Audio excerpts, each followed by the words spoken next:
Hello everyone यही video में +3 second semester core 4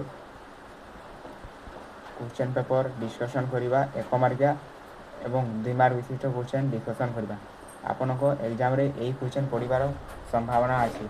यही क्वेश्चन भितर आपण एग्जाम रे 2टी ना 3टी कंपलसरी पड़ो। तेणु आपने भिडियोटी को बहुत ध्यान सहित देखते आउ मझे मझे क्वेश्चन पचार से गुड़िकर आंसर कमेंट बॉक्स रे दिंतु।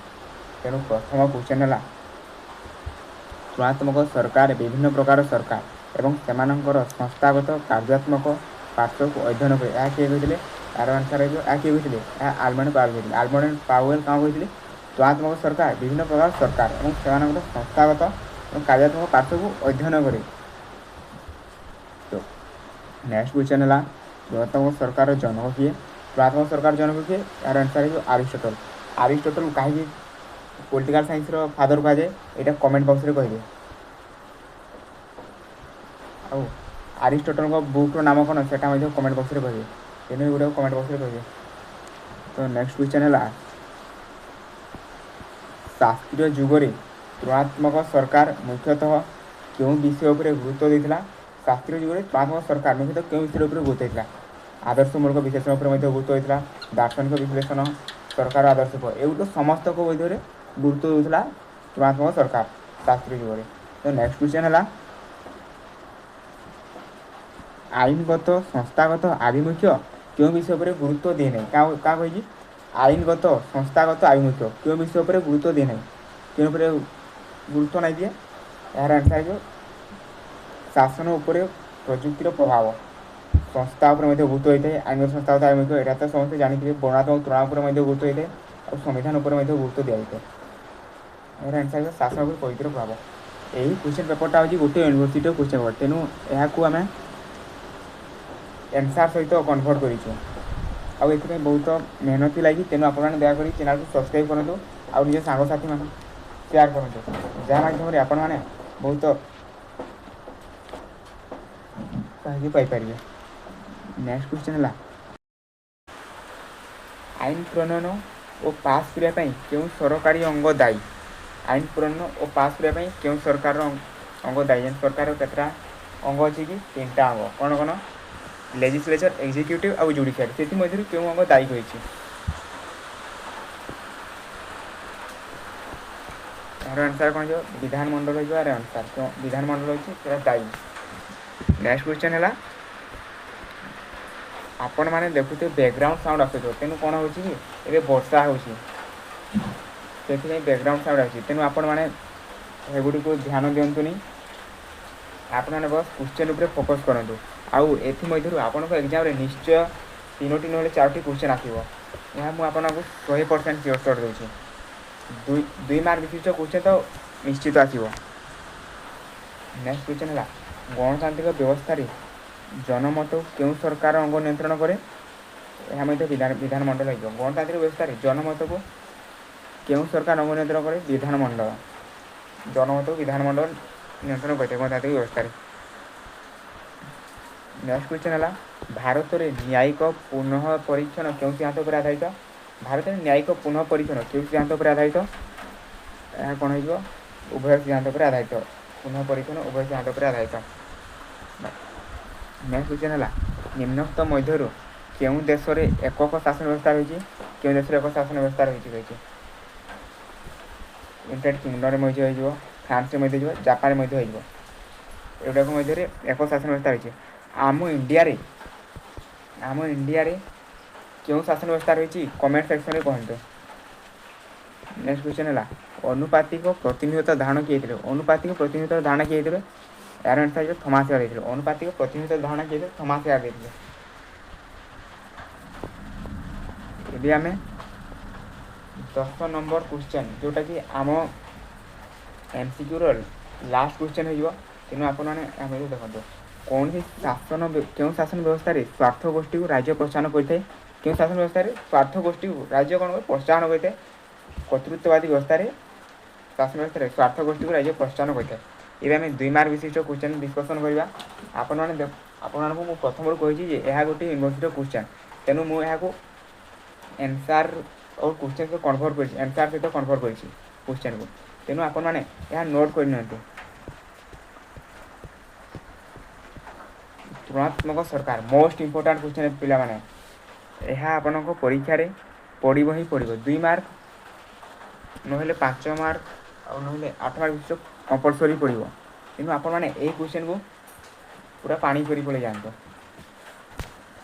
तुलनात्मक सरकार कौन तुलनात्मक सरकार हूँ राजनीति विज्ञान एक मौखिक शाखा राजनीति मौखिक शाखा जहाँ विभिन्न देशर सरकारी व्यवस्था अनुष्ठान और सेगुड़िकर कार्यकलाप को परस्पर मध्य तुलना कर अध्ययन करते तुलनात्मक सरकार कौन राजनीतिर मौखिक शाखा जहाँ सरकारी व्यवस्था अनुष्ठान और सरकारी व्यवस्था जो अनुष्ठान अच्छी आ कार्यकलाप से दुई जन सरकार मध्य तुलना करते तुलनात्मक सरकार कहुए यह विभिन्न राष्ट्र राजनीतिक प्रक्रिया और संस्थानगत पार्थक्य को बुझे साहाय्य करते यह राजनीतिक प्रक्रिया और संस्थागत पार्थक्य को बुझे साहाय्य करते कि तुलनात्मक सरकार पाने मुझे तो मो आड़ 100% इफोर्ट दूसरी आपण मैंने वीडियो को मन ध्यान देखु नेक्स्ट क्वेश्चन है सांगठनिकता को परिभाषित कर सांगठनिकता को परिभाषित कर यार आंसर हो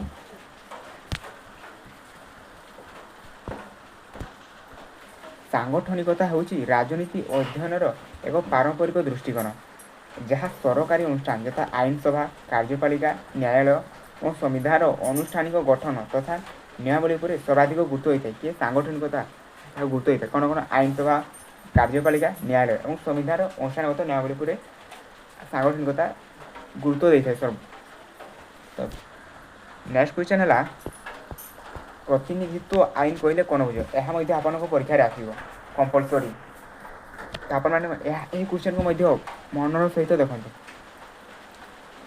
जिते बेले मुख्य आईन सभा यार आईन प्रणयन कर किसी क्षमता कार्यपालिका बा प्रशासनिक संस्था गुड़ी प्रदान करे सेते बेले सही क्षमता अधीन प्रस्तुत होता आईन को प्रतिनिधित्व आईन कहुए जिते बेले कौन हो आईन सभा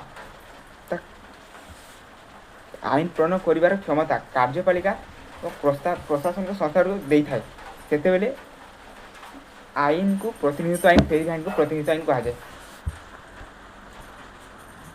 नेक्स्ट क्वेश्चन है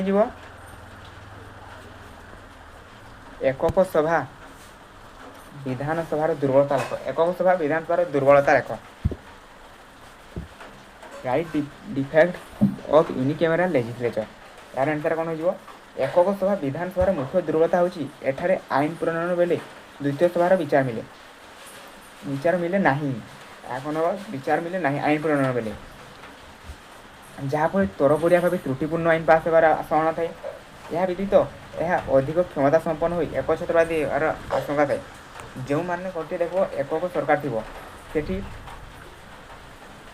बहुत दुर्बलता देखाई कारण से तरबड़े जिते बड़े मन हो से सब कम करेंगे विरोधी दल प्रेसर नहीं दियो आउ एग्जाम्पल हम कौन नॉर्थ कोरिया यार एग्जाम्पल नॉर्थ कोरिया हो तो से राष्ट्र दुर्बल हो जाए नेक्स्ट क्वेश्चन है एकाधिकारवादी शासन विधानसभा शक्ति कौन उल्लेख कर mention the strength of legislature in an authoritarian region यार आंसर कह एकाधिकारवादी शासन व्यवस्था विधानसभा शक्ति एकाधिकारवादी कर्तृपक्ष शासन व्यवस्था एकाधिकारी कर्तृपक्ष शासन व्यवस्था कहुए विधानसभा क्षमता अत्यंत सीमित ये कौन विधानसभा क्षमता अत्यंत सीमित हो जाए एठारे विधानसभा स्वाधीन भाव में आईन प्रणयन करना एकाधिकार स्वाधीन भाव आईन प्रणयन करना बरं शासक कि नेतृत्व निष्पत्ति गुड़ी केवल अनुमोदन कर माध्यम काम करे बरं क्या शासक नेतृत्व निष्पत्ति केवल अनुमोदन करने माध्यम भाव काम करे एकाधिकारी शासन विधानसभा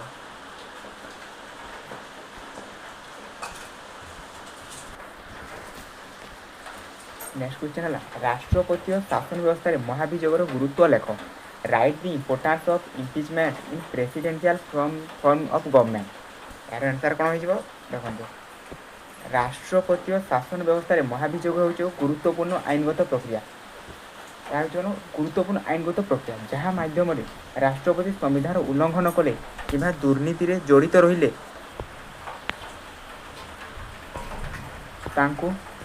क्षमतार अपसारण करा कार्यपालिका मुख्यतः एकछत्रवादी रखी था ଯଦି ମନେକର ରାଷ୍ଟ୍ରପତି କୌଣସି ଭୁଲ କାମ କରନ୍ତି ଆଉ କୌଣସି ଭୁଲ ନିଷ୍ପତ୍ତି ନିଅନ୍ତି ସେଇଟା ସେମାନଙ୍କୁ କ୍ଷମତାରୁ ଅପସାରଣ କରାଯାଏ। ଏହା ଏକଚ୍ଛତ୍ରବାଦୀ ଭାବରେ ରଖିଥାଏ। କିନ୍ତୁ ରାଷ୍ଟ୍ରପତିକୁ ତା ପଦରୁ ହଟାଇବା ବହୁତ କଠିନ ପ୍ରକ୍ରିୟା ରହିଛି।